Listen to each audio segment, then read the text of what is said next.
Are we on? Yes, we are. What's up, guys? It's McKinley Crain here, and today I'm going to be doing my spoiler-free movie review of the recent 2021 film that hasn't been released everywhere yet, but it's been released in some areas and in some specific places and for some specific people to see.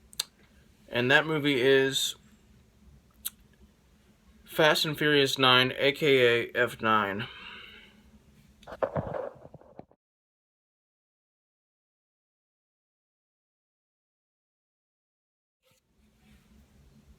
And I still have trouble remembering the title for this one. Because they haven't called a Fast and Furious movie like just Fast and Furious and then like the number afterwards since Fast and Furious 6. So I'm just like, shouldn't this one have like, a fancy name or something? And then I realized, oh, it's just Fast and Furious 9. Well, I remember that it is. Anyway, so I got a chance to see this movie a little bit early. And of course I took it because, why wouldn't I want to see it early? So I saw it early. I recently saw it early. I just recently saw it. And, I'm going to be like, breaking down the basic story, but, not really going too deep into the story because of spoiler territory. But, I am going to be covering the basic story and giving my thoughts on this movie. Anyway, this film once again stars Vin Diesel as Dominic Toretto,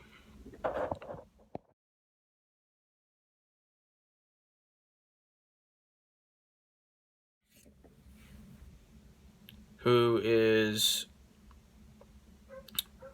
a car-loving,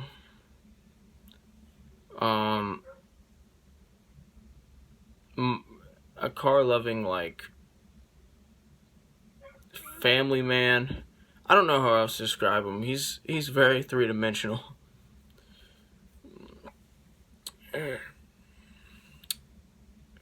And in this movie he's kind of like, retired from one, street racing, and two, just going on missions to save the world and stuff like on the spy missions to save the world that, he had been going on in the previous movies.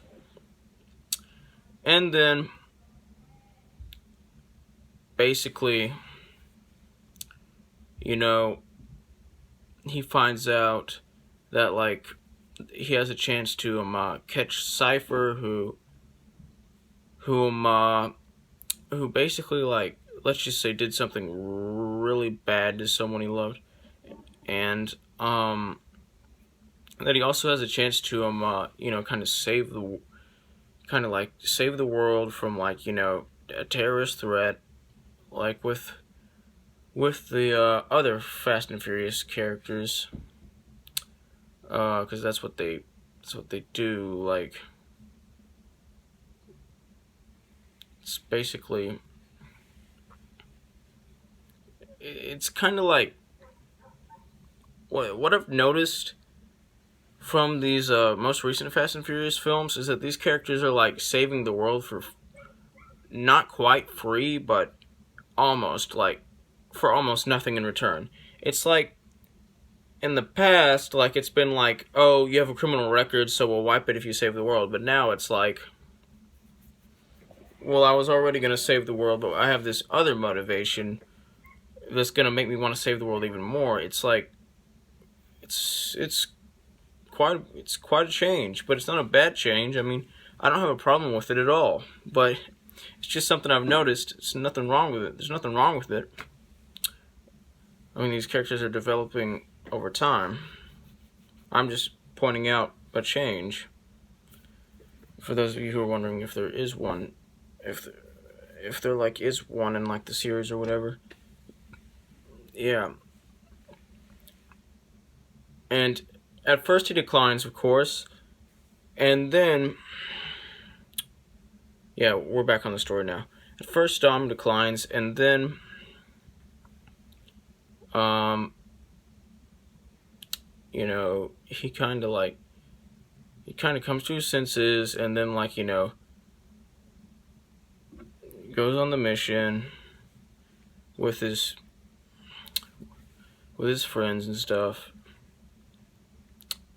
And then he finds out that his long lost brother is working for them. And that gives him even more motivation to stop these terrorists from doing what they do. And I can't even say what they do in this movie because that would be a spoiler. And it works very well. This series, I've always loved the Fast and Furious movies. I've seen all the full-length Fast and Furious movies. I love them. Of course there's some that are better than others, and some that are way better than others. But I love them all. I love them all.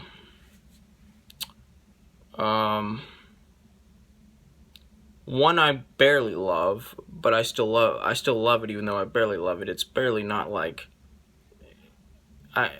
it's barely not good but not great.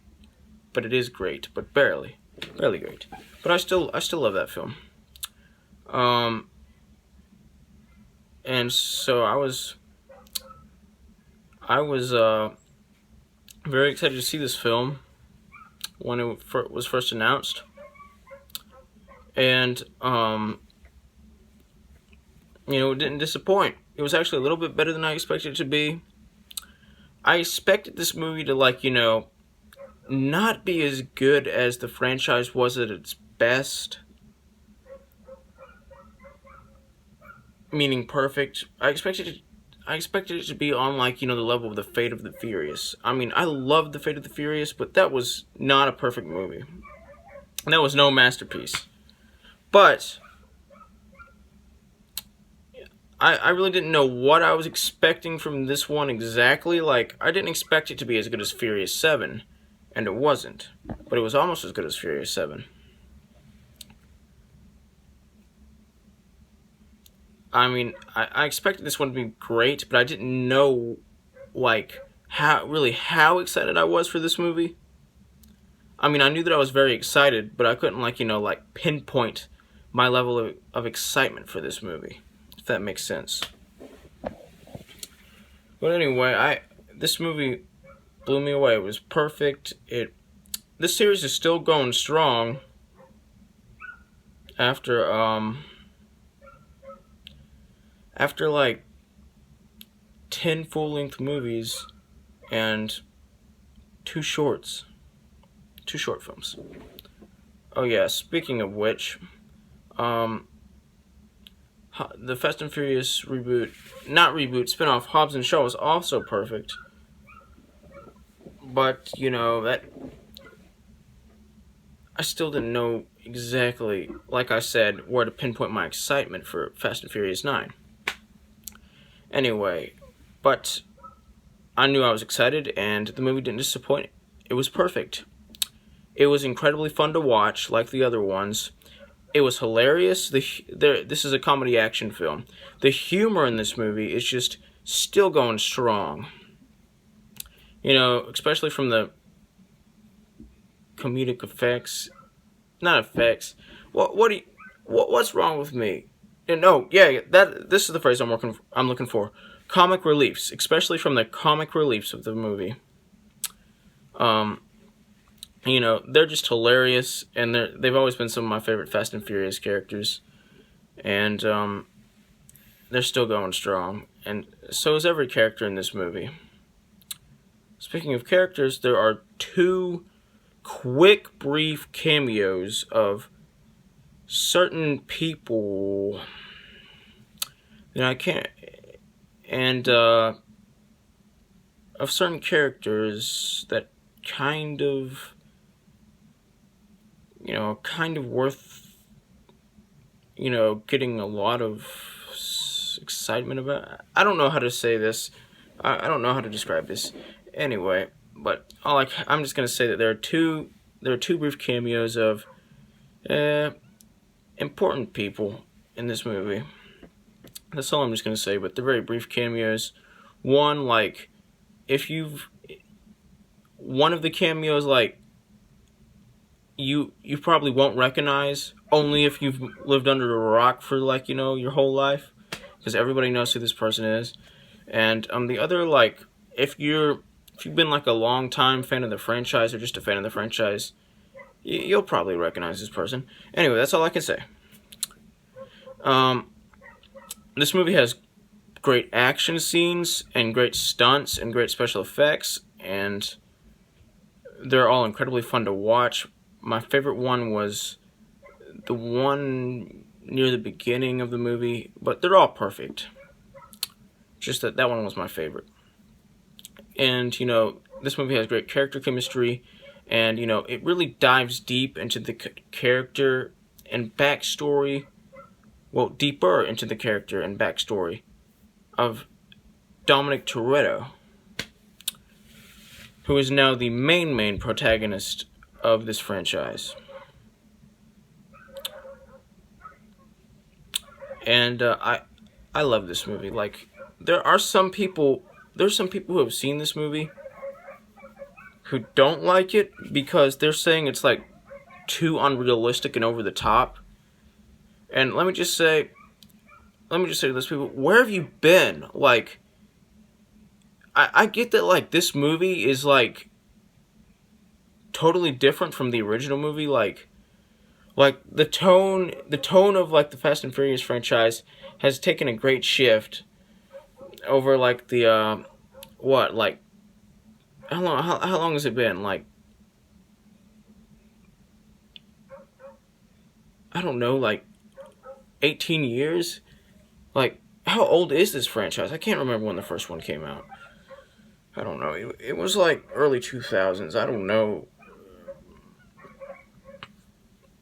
I think it was like 2001. So 2002. So it's about 18 to 20 years old. No, actually 19 to 20 years old. My bad. And it's still going strong, even though the tone of the franchise, the tone of the series has shifted in like a totally different direction than it was originally. And that's not a bad thing. And a lot of the people who, like, have problems with this movie, who have seen it, are just like, this movie's like sci-fi. Like, since when has the Fast and Furious franchise been sci-fi? Like, where have you been? Did you not see Hobbs and Shaw? That had some sci-fi, unrealistic crap in it, and it was still great. Anyway, I don't know what's up with those people, but I love the film, and I think the franchise is still going strong. Anyway, I'm going to give this film a 100% out of 100%, which is the equivalent of an A+. Like, subscribe, join the notification squad, I will return.